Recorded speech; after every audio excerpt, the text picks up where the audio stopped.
Assalamu alaikum. In today's lecture we will discuss authority pattern in a family. हम family का जो chapter है वो पढ़ रहे हैं कि पाकिस्तान में फैमिली सिस्टम क्या है। तो अथॉरिटी पैटर्न इसमें क्या है? System in which the husband has the greater authority in family matters is called patriarchy. Family के अंदर अगर हस्बैंड की अथॉरिटी है या सोसाइटी के अंदर अगर मेल्स की डोमिनेशन है तो उसको हम पैट्रियार्की सिस्टम बोलते हैं। In Pakistan most of the families are patriarchal. Pakistan में ज़्यादातर फैमिलीज़ में ज़ाहिर है हस्बैंड्स की चलती है। Deniz Kandiyoti has described some characteristics of this structure like this. Under classic patriarchy, girls are given away in marriage at a very young age into households headed by their husband's father. जो patriarchy system है, इस तरह की societies में लड़कियां जो हैं उनकी शादी बहुत अर्ली एज में कर दी जाती है और उनको हाउस होल्ड जो अफेयर्स हैं उनके अंदर डाल दिया जाता है। There they are subordinate not only to all the man but also to the more senior women. ऐसे सिस्टम्स के अंदर वो लड़की जिसकी शादी की जाती है वो ना सिर्फ अब तमाम मेल्स जो फैमिली में होते हैं उनकी सबॉर्डिनेशन के अंदर होती है, यानी उनके कंट्रोल में होती है, बल्कि फ़ैमिली की जो सीनियर ख़वातीन होती हैं उनके कंट्रोल में भी होती है। यानी ये वही हमारे पाकिस्तान का जो सिस्टम है, हम सबको ये सारी चीज़ें पता हैं, ये वही उसने बताया है। इसको आपने पढ़ लेना है, जस्ट इसकी रीडिंग कर लेनी और थोड़ी बहुत जो है वो उसकी हेडिंग लिखने के बाद थोड़ी सी जो डिटेल है वो लिख भी देनी है। नेक्स्ट हमारे पास है matriarchy. Matriarchy is a system in which the wife has the greater authority though some societies give the wife more influence than the husband in some domestic matters but no non societies clearly matriarchal. वो कहता है कि ऐसी society जिसमें mother's या wives के हाथ में कंट्रोल होता है, होल्ड होता है, उसको हम मैट्रियार्की बोलते हैं। लेकिन कुछ ठीक है कि कुछ फैमिलीज़ के अंदर औरतों को कुछ मामलात में ज़्यादा आज़ादी दी जाती है या उनके हाथ में ज़्यादा कंट्रोल होता है, लेकिन फिर भी कोई भी ऐसी सोसाइटी नहीं है जिसको हम कह सकें कि ये मैट्रियार्कल सोसाइटी है। फंक्शंस ऑफ फैमिली क्या हैं? There are several important social function served by the family. Major function include regulation of sexual activities, reproduction, socialisation, care and protection, social placement and emotional support. ये सारी चीज़ें family की वजह से होती हैं। Marriage and family system in Pakistan. Pakistan में marriage का क्या सिस्टम है? Marriage is one of the most important events in family life in Pakistan.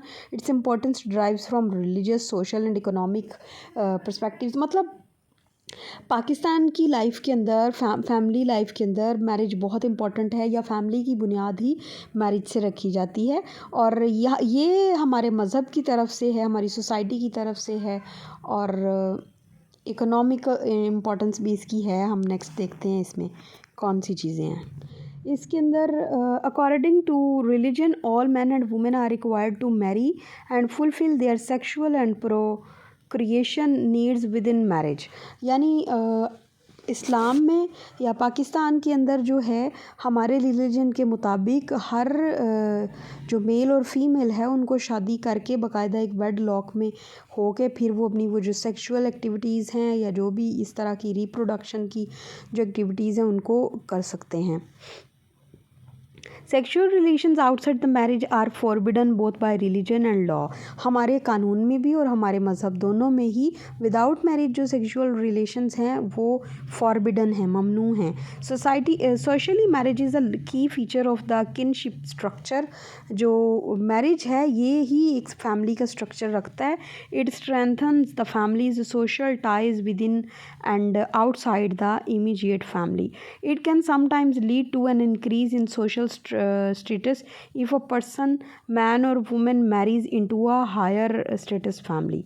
Marriage also has some economic implication as the bride's family provides a dowry at the time of marriage and the bride provides a free labor to the groom's family and the man fulfills the economic needs of the woman afterwards. यानी वो economy भी involve है, यानी जब शादी होती है तो जो गर्ल की फैमिली वाले हैं वो उसको डॉवरी देते हैं, जहेज़ देते हैं, और जो मेल की फैमिली है वो उसमें ये वो जाती है और उसके बाद वो उसकी सारी ज़रूरियात का ख्याल वही रखते हैं।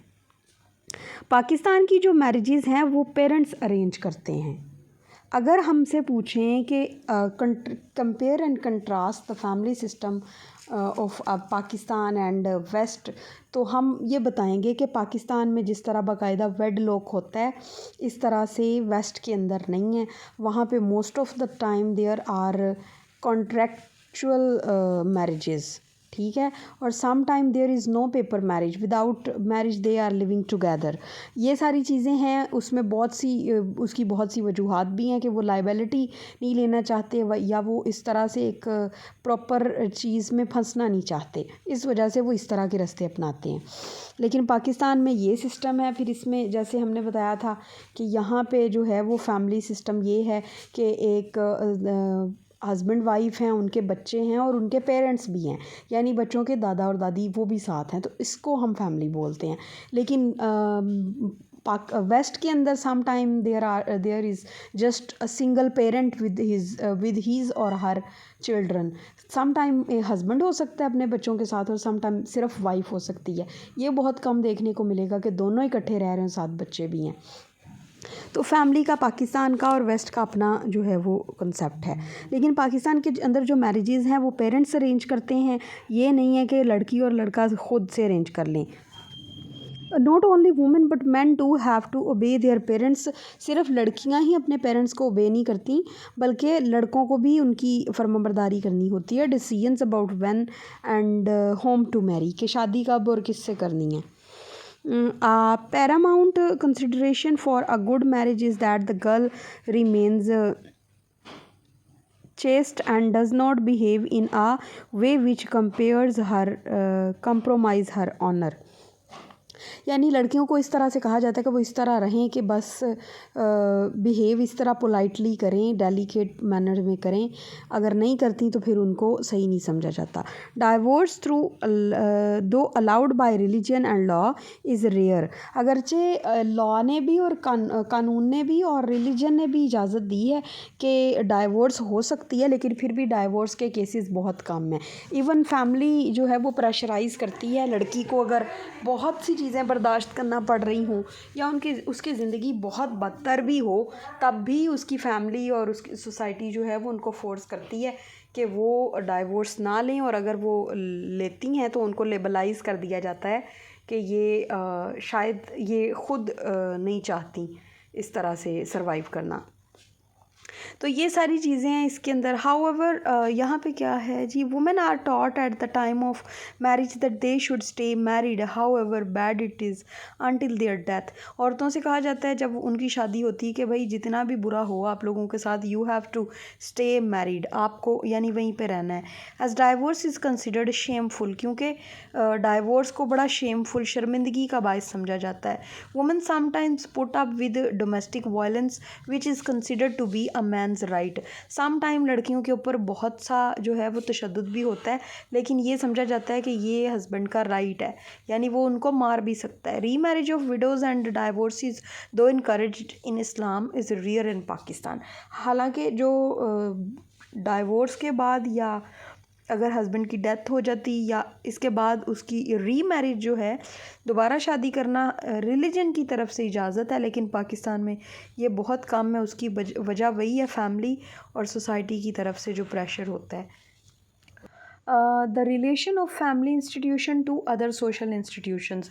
Families are deeply affiliated by the other social institutions. Family जो है ये दूसरे social institutions के साथ भी जुड़ी है। The economic system determines its their stability और instability and their level of living. जो इनका economic system है वो determine करता है इनकी stability और instability, यानी मजबूती और कमज़ोरी को, and their level of living. Types of occupation may dictate where they live, when they move, how much self-esteem husband and wife derive from their jobs, and how their children see them. यानी वो कहता है कि उनकी जो occupation, उनके जो पेशे हैं, जो वो काम करते हैं, उस पर डिपेंड करता है कि वो कितना मूव करते हैं, आते जाते हैं कहीं, और जहाँ पे वो काम करते हैं उनकी कितनी रिस्पेक्ट है, और उनके बच्चे उनको किस तरह से देखते हैं, और वो एक दूसरे को कितनी रिस्पेक्ट देते हैं। The education system dictates there learning and self concepts. Education पे उनकी लर्निंग बेस करती है, जितने वो एजुकेटेड होंगे उतने वो ज़ाहिर है उनकी थॉट्स क्लियर होंगी, या वो किसी चीज़ को लेके उनके आइडियाज़ होंगे, सेल्फ कंसेप्ट्स होंगे। The religion influences their philosophy of life. जो मज़हब है उससे फ़र्क पड़ता है उनकी फ़िलासफ़ी ऑफ लाइफ को, वो लाइफ को कैसे सोचते हैं। जैसे हमारे रिलीजन ने हमें बताया कि हमने अपने पेरेंट्स को ओबे करना है, मैरिज का जो सिस्टम है ये पेरेंट्स की मर्ज़ी से है, वरना वेस्ट के अंदर जो है वो उनका कंसेप्ट क्या है कि जिसकी मैरिज है ये उस बंदे पे डिपेंड करता है। तो ये सारी चीज़ें जो हैं ये सोसाइटी के अंदर होती हैं। मॉरल वैल्यूज़, सोशल इन्वॉल्वमेंट, ये सारे रिलीजन पे बेस करते हैं। Eating habits and perhaps their number of children, यहाँ तक के ईटिंग हैबिट्स भी और बच्चे भी। जैसे वेस्ट वाले जो हैं वो देखते हैं कि भाई बच्चों की ज़िम्मेदारी उठानी पड़ती है, तो इसलिए शादी जो है वो बच्चे जो हैं वो एक या दो काफ़ी हैं। लेकिन इस्लाम के अंदर चूँकि इसको